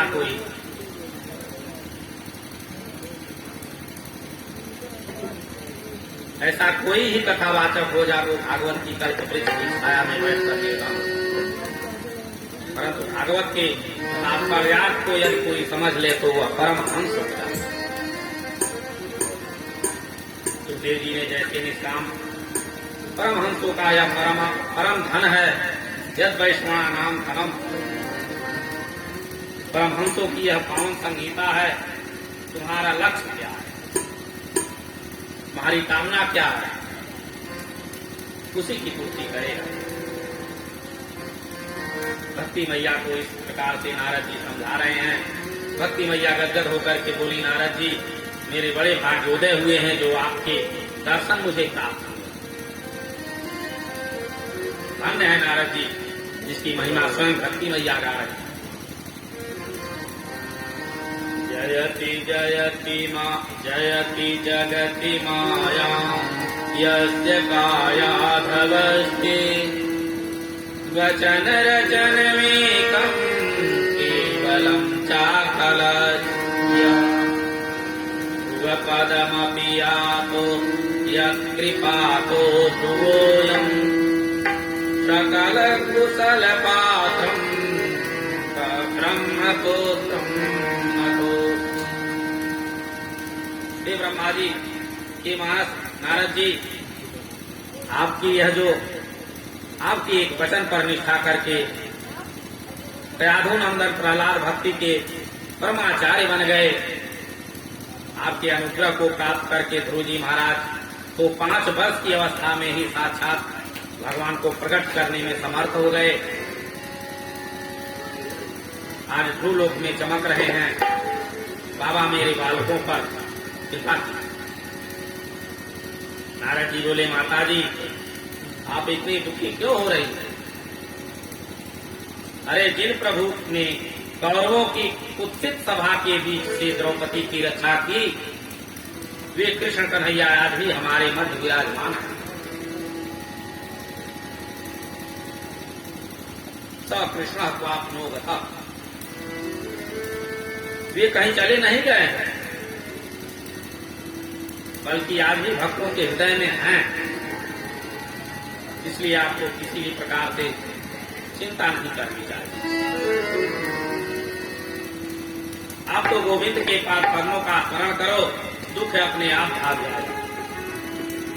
गोविंद की स्मृति सारी विपत्तियों से आपको मुक्ति दिला देगी। इसलिए माता जी गोविंद के चरण कमलों का ध्यान कीजिए। देवर्षि नारद जी ने समझाया, आपको गोविंद के चरण कमलों का ध्यान करो, दुख अपने आप भाग जाएगा। फिर आप तो इसकी प्राण बल्लभा हो, प्रियतमा हो। आप जहां और जब बुलाओ प्रभु को वहां दौड़े दौड़े चले जाते हैं। चाहे वह कैसा भी घर हो, कितना भी पतित घर क्यों न हो, जहां जहां भक्ति महारानी वहां वहां भगवान रहते हैं।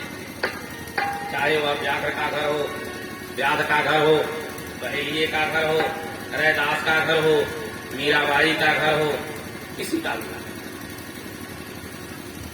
गजेंद्र का हृदय हो, वरन बानर भालू का हृदय हो, भक्ति जहां है वहां भगवान आए बिना रह ही नहीं पाते। प्रियतम प्रभु आपको प्राण वल्लभा के पीछे लगे रहते हैं। इस प्रकार भक्ति की बड़ी महिमा नारद जी ने गाई। अब नारद जी ज्ञान और वैराग्य के स्वस्थ करने का प्रयास करने लगे। ज्ञान और वैराग्य के पास आकर के देवर्षि नारद जी ने बड़े बड़े दिव्य वेद मंत्रों के माध्यम से वेद पाठ किया। चारों वेद सनई सनई सुना दिए, पर लाभ नहीं हुआ। उपनिषदों का भी पाठ कर दिए, फिर भी लाभ नहीं हुआ। सबका सार भगवत गीता भी सुना दिया, वह भी एक बार नहीं, गीता पाठ है मुहुर्मुहु अनेकों बार सुनाए, फिर भी कोई लाभ नहीं हुआ। थोड़ी सी चेतना तो आई, परंतु फिर गिर गए। अब नारद जी को चिंता होने लगी। ज्ञान प्रबुध्यताम शीघ्रम रे वैराग्य प्रबुध्यताम। ज्ञान खड़े हो जाओ, वैराग सावधान हो। बहुत प्रयत्न करने पर भी जब कोई लाभ नहीं दिखा तो नारद जी की चिंता तो हो उठी। अब क्या करें? मेरे तो औषधालय में जितनी चूर्ण चटनी थी सब चटा दिया। इन दोनों का तो स्वास्थ्य नहीं ठीक हो रहा है। अब कौन सा दवा इनको दिया जाए? उसी समय एक आकाशवाणी हुई। व्योमवाणीं तदैवान्धो मारिते सिद्धतामिति उद्यमः सफलस्तेयं भविष्यति न संशयः। आकाशवाणी ने दिशा निर्देश कर दिया, नारद जी उद्यम करो, सफलता अवश्य मिले। नारद जी ने पूछा क्या करूं? तो आकाशवाणी ने कहा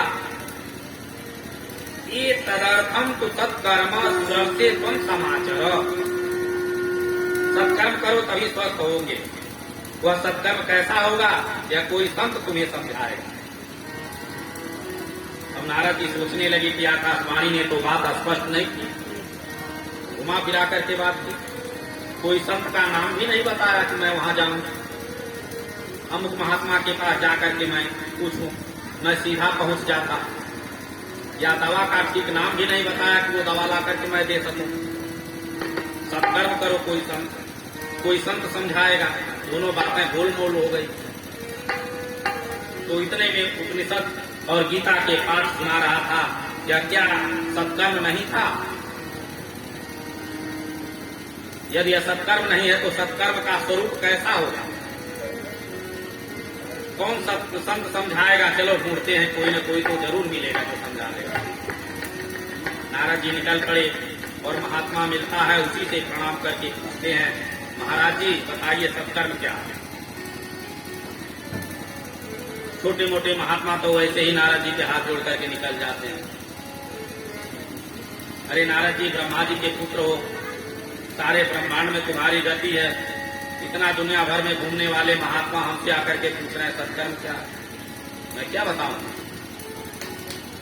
इशारा कर दिया आगे जाइए।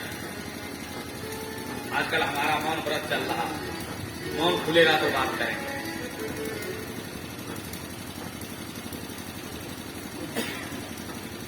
कुछ मौन व्रत लेकर के बैठ गए, कुछ दाएं बाएं होकर के चले गए, पर नारद जी समुचित उत्तर नहीं पाए। कोई उनको महात्मा नहीं मिला जो बता सके सत्कर्म क्या है। अब नारद जी को और भी ज्यादा परेशानी बढ़ गई कि अब क्या करें। सामान्य कोई व्यक्ति दवा पूछे तो कोई भी डॉक्टर बता देगा, पर कोई बहुत अनुभवी विख्यात डॉक्टर यदि कोई औषधि पूछे तो छोटे मोटे डॉक्टर तो वैसे ही किनारा कस लेते हैं। ये तो फिर भी इतने बड़े डॉक्टर हैं, इनसे हम क्या पूछें कि हम क्या इनको बताएंगे।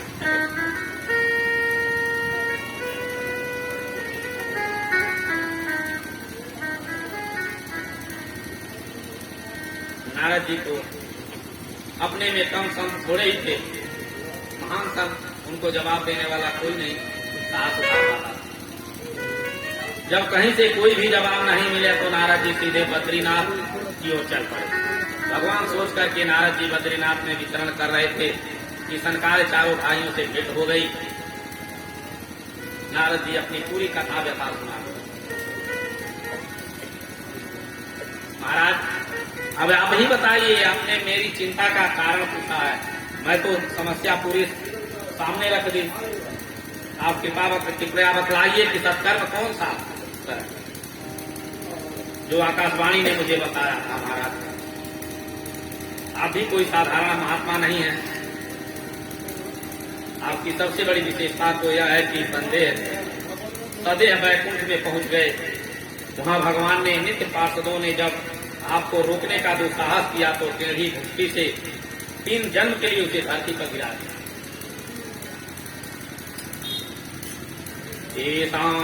भ्रूभंग मात्रेण द्वारपालौ हरे पुरा भूमौ निपतितौ सद्यो यत्कृपातः पुरं गतो।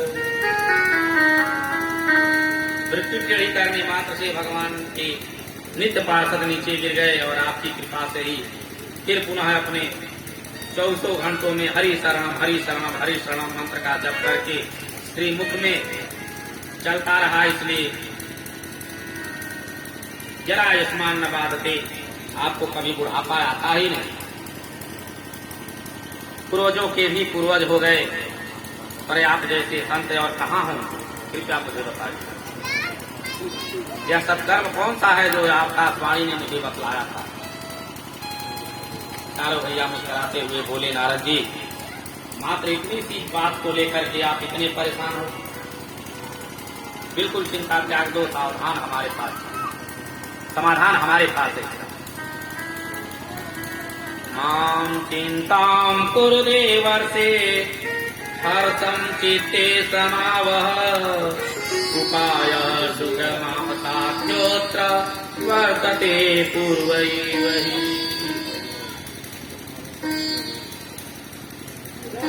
संसारियों ने कहा, जो सत्कर्म आकाशवाणी ने कहा था वह कोई और नहीं बल्कि श्रीमद्भागवतालापो सतु गीतस्तारिभिः। सुखदेव जी जैसे परमहंसों के श्रीमुख से गाया हुआ वह मधुर गीत श्रीमद्भागवत ही वह दिव्य औषधि है, जिसका पान करने से ही ज्ञान और वैराग्य की वह वृद्धावस्था दूर हो जाएगी और नव यौवन संपन्न होकर के अपनी माया के साथ नाचेंगे। जब नारद जी को सनकादियों की बात पर विश्वास नहीं हुआ तो सनकादि कहते हैं कि नारद जी वही दवा हमारा है। तुमने सारे वेद सुनाए, उपनिषद सुनाए, भगवत गीता सुनाई, परंतु हम आपको विश्वास दिलाते हैं कि सुखदेव जी जैसे परमहंसों का गाया हुआ वह श्रीमद् भागवत का दिव्य मधुर गीत, इसका श्रवण करने मात्र से ही ज्ञान और वैराग्य स्वस्थ हो जाए।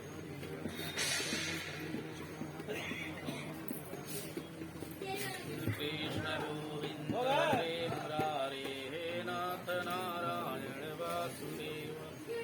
कृष्ण गोविंद हरे मुरारे हे नाथ नारायण वासुदेव। कृष्ण गोविंद हरे मुरारे हे नाथ नारायण वासुदेव। कृष्ण गोविंद हरे मुरारे हे नाथ नारायण वासुदेव। कृष्ण गोविंद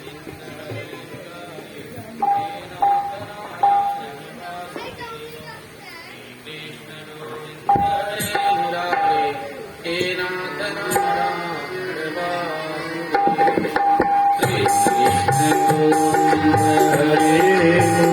कृष्ण गोविंद हरे मुरारे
हे नाथ नारायण वासुदेव।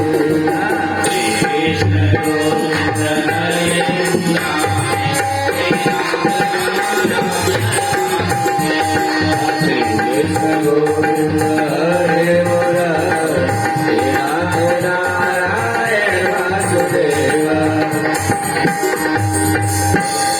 जय जय श्री राधे।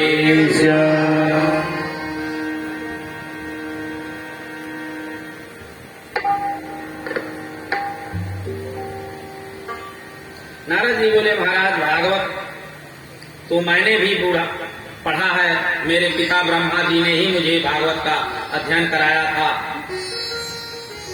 इसलिए मैं जानता हूं कि भागवत में जो भी व्याख्याएं हैं वह सब वैदिक सूत्रों की ही व्याख्या हैं।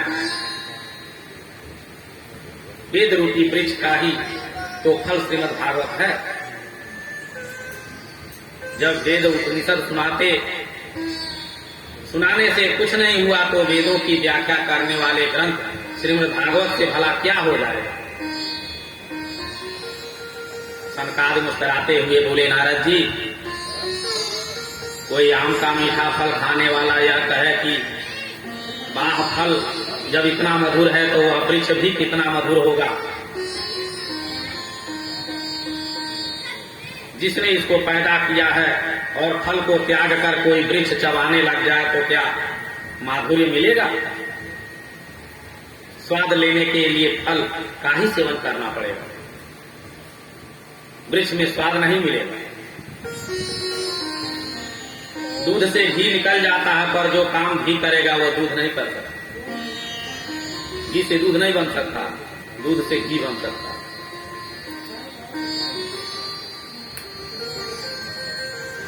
घी में बढ़िया बढ़िया पूरी सीख सकते हैं, खत्म हो जाए तो कोई तर्क दे कि बची हुई घी में दूध निकाल लो, संभव है? कतई संभव नहीं। मिठाइयां शक्कर से बनती हैं, वह गन्ने के रस से नहीं बनता है।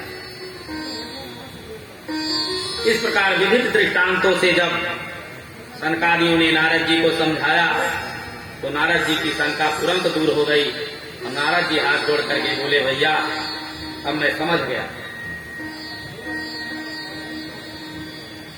पढ़ लिख करके कोई कितना भी बड़ा पंडित बन जाए, पर आप जैसे महापुरुषों का सत्संग जब तक नहीं करेगा तब तक शास्त्रों का रहस्य समझ में नहीं आएगा।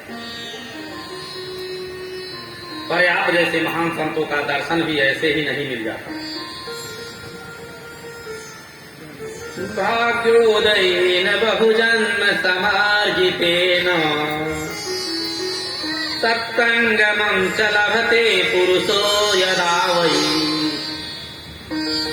अज्ञान हेतु कृत मोह महांधकार नाशं विधाय हि तमो तदोदयते विवेक। इसी जन्म के भाग से नहीं अपितु जन्म जन्मांतरों के जब सूर्योदय भाग्योदय होते हैं तब जीव को सत्संग का लाभ मिलता है। अब जैसे संतों का दर्शन और संग मिलना और उसे विवेक जागता है। जब विवेक का सूर्य उदय होता है तो अज्ञान का सारा अंधकार नष्ट हो जाता है। इसी बात को हमारे गोस्वामी तुलसीदास जी भी कहते हैं। बिनु सत्संग विवेक न होई, राम कृपा बिनु सुलभ। बिनु सत्संग विवेक न होई, राम कृपा बिनु सुलभ सोई।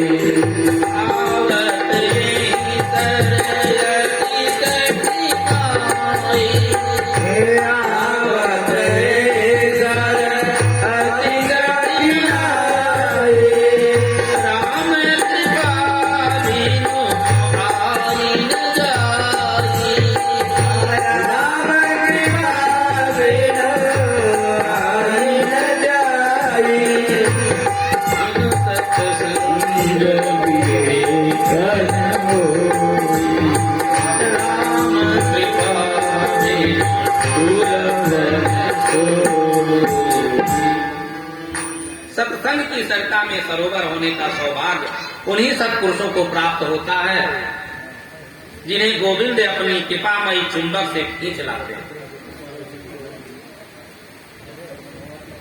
वे न चाहे तो छुट्टी लिए बैठे रहो, 7 दिन इधर उधर के गोरख धंधों में निकल जाएंगे और एक क्षण का भी समय कथा सुनने का नहीं मिल पाता।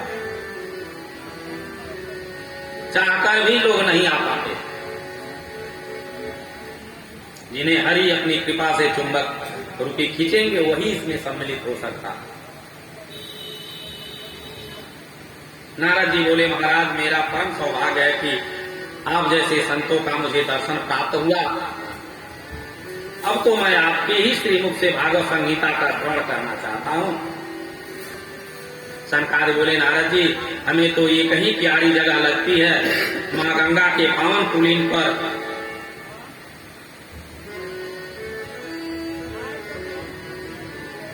उसी के आनंद तट पर कथा होगी।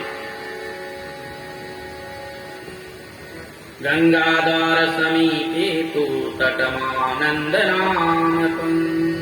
एक बात विचारनीय है कि जब कहीं भी कथा करनी थी तो बद्रीनाथ में ही कर लेते। बद्रीनाथ में उतरकर हरिद्वार में आयोजन करने क्यों है? इसका समाधान यह है कि बद्रीनाथ में कथा तो प्रेम से हो जाएगी, पर श्रोता कहाँ मिलेंगे? यह उस काल की बात है जब लोग प्राय महाप्रयाण के लिए बद्रीनाथ द्वारिका जाते थे। बद्रीनाथ जाते थे, गिरे चुने लोगों को तो बद्रीनाथ पहुंच पाते थे, रास्ता विकट था। अब तो सारी सुविधाएं हो गई। जो पहुंच जाते थे वो इतने सिद्ध कोटि के हो जाते थे कि वहीं समाधि लग जाती। साधना में लग गए तो घर आकर के क्या प्रपंच में पहुंचे? उससे अच्छा साधन कहाँ मिलेगा? साधना करने का जगह उससे उत्तम नहीं हो सकता। तो पहले तो गिने चुने लोग उसमें भी समाधि लगाए बैठे हैं, तो वहां कथा कौन सुनेगा? इसलिए नीचे उतरकर हरिद्वार में आए। दूसरी बात, ज्यादा नीचे भी इसलिए नहीं आए कि जो सिद्ध कोटि के संत हैं वह संसारियों के बीच ज्यादा नहीं जाना चाहते, गृहस्थ लोगों से कम मिलना चाहते हैं, सांसारिक लोगों से। हरि का द्वार है वह हरिद्वार, वहां पर यह कथा करना, ज्ञान दीप प्रज्वलित हुआ तो ऊपर नीचे बाहर भीतर सर्वत्र इसका प्रकाश पहुंचेगा। दिल्ली वाले भी कथा सुनना चाहें तो छुट्टी लेकर के हरिद्वार आ सकते हैं। गोरखपुर वाले भी चाहें तो यहाँ पर आ सकते हैं कथा सुनने के लिए। किंतु बद्रिकाश्रम में पर्वतमालाओं में विराजमान होकर के सिद्ध कोटि के ही संत हैं। यदि वे सुनना चाहें तो अपनी समाधि छोड़कर हरिद्वार तक आ सकते हैं। जीवन मुक्त ब्रह्म पर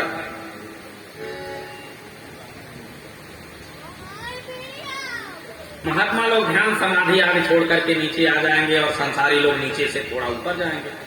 इसलिए भव्य आयोजन मध्य की भूमि हरिद्वार में ही करना श्रेष्ठ होगा। तो नारद जी सनकादि चारों भाइयों के साथ हरिद्वार की पावन भूमि में आए और नारद जी ने बढ़िया गंगा जी की रेती इकट्ठी करके एक छोटा सा मंच बनाया। चारों भैया उसी पर व्यासपीठ पहुंच करके बैठ गए और गद्दा और बिछोने की कोई जरूरत नहीं थी। गंगा जी की नव कोमल बालू कण में ही महात्माओं की आसन जम गई। तो गंगा मैया के पावन पुलिन पर प्रेम पूर्वक भगवान की मंगलमयी कथा संतानियों ने प्रारंभ कर दी। ऋषि मुनियों को पता चला तो सब दौड़े भागे वहां चले आए। कौन कौन आए? भृगुर्वसिष्ठश्च वनश्च गौतमो मेधातिथिर्देवल देवरातो रामस्तथा गाधिसुतश्च सामलो निकण्डगोत्रा त्रिजपतित्तला योगेश्वरौ व्यासपराशरौ च सायासुको जाजलिजह्नुपुत्रा सर्वेप्यमीमो निगणासः सह पुत्र शिष्या स्वस्त्रीभिरायुरति प्रणयेन युक्तः। जो गृहस्थ संत थे वह अपने स्त्री पुत्राद के साथ दौड़े दौड़े आए। जो विरक्त संत थे वह अपने शिष्य परिकर को साथ लेकर के आए। सब ऋषि मुनि दौड़े दौड़े आए और देखते देखते गंगा तक ऋषियों से भर गया। कोई जयकार बोल रहा है, कोई शंख फूक रहा है। जय शब्दो नमः सदा शंख शब्दस्तथैव च। गंगा जय हो, गंगा तक की जय हो।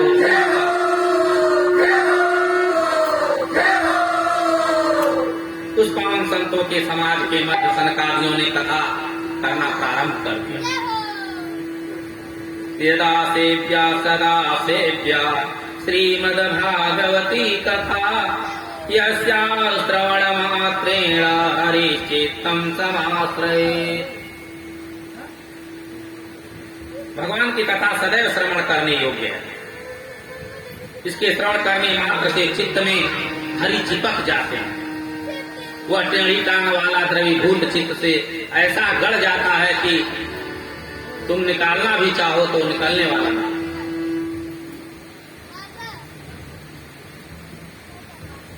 पुरुष सूक्त गायत्री आदि के जप से जो सुकृत प्राप्त होता है वो भागवत की एक एक श्लोक पाठ करने मात्र से प्राप्त होता है।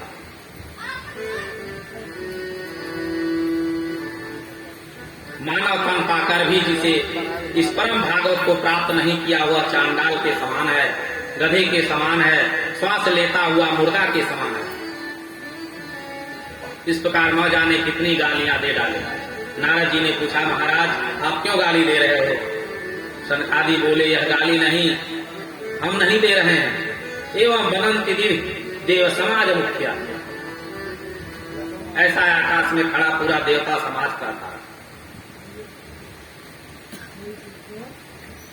भगवान ने चरितामृत की पवित्र धारा बह रही है। यह उसमें आचमन और अवगाहन नहीं करते। हम लोग अमृत का कलश लेकर के गए थे, फिर भी भगा दिए गए। इन्हें तो यह कथामृत सुलभ है, पर यह लोग इसका लाभ नहीं लेते ये लोग। इसलिए उन जीवों के दुर्भाग्य पर देवता लोग धिक्कारते।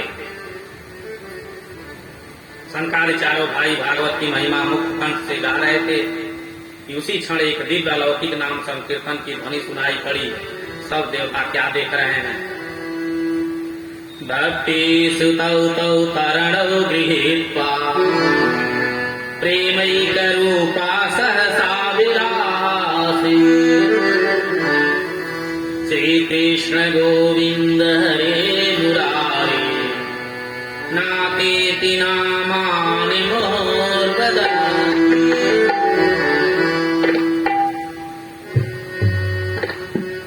भक्ति महारानी अपने पुत्र ज्ञान और वैराग्य के साथ सबके बीच में प्रकट होकर के ताता भैया करने लगी।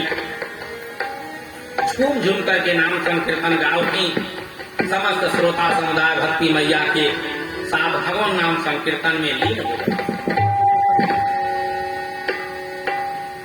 जो करते रहोगे भजन धीरे धीरे, करते रहोगे भजन धीरे धीरे, तो मिल जाएगा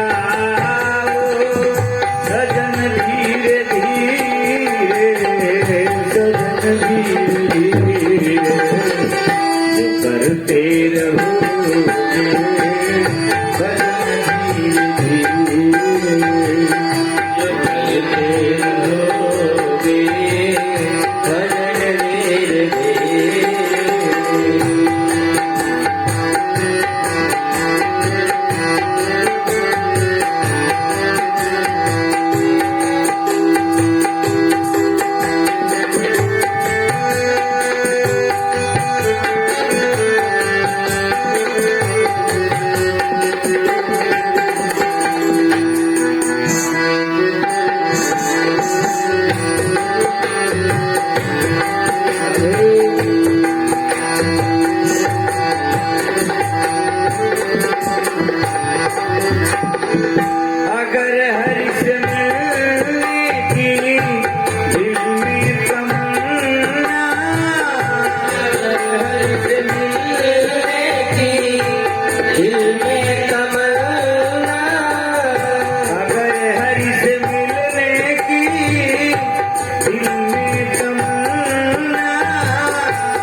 सजन धीरे धीरे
छूट जाएगा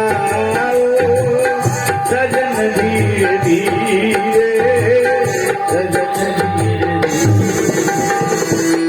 करते रहो सजन धीरे धीरे करते रहो सजन धीरे धीरे सजन धीरे धीरे। जय जय श्री राधे।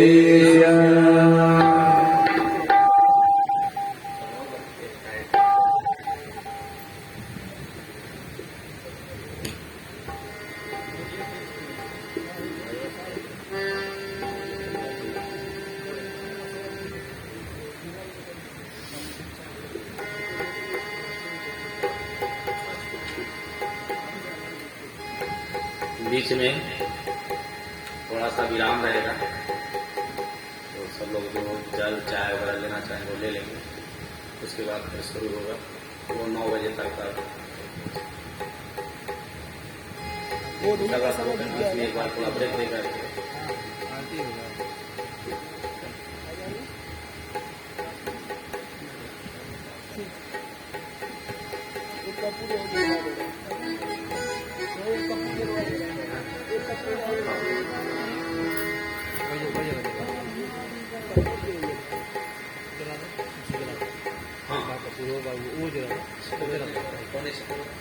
कौन सा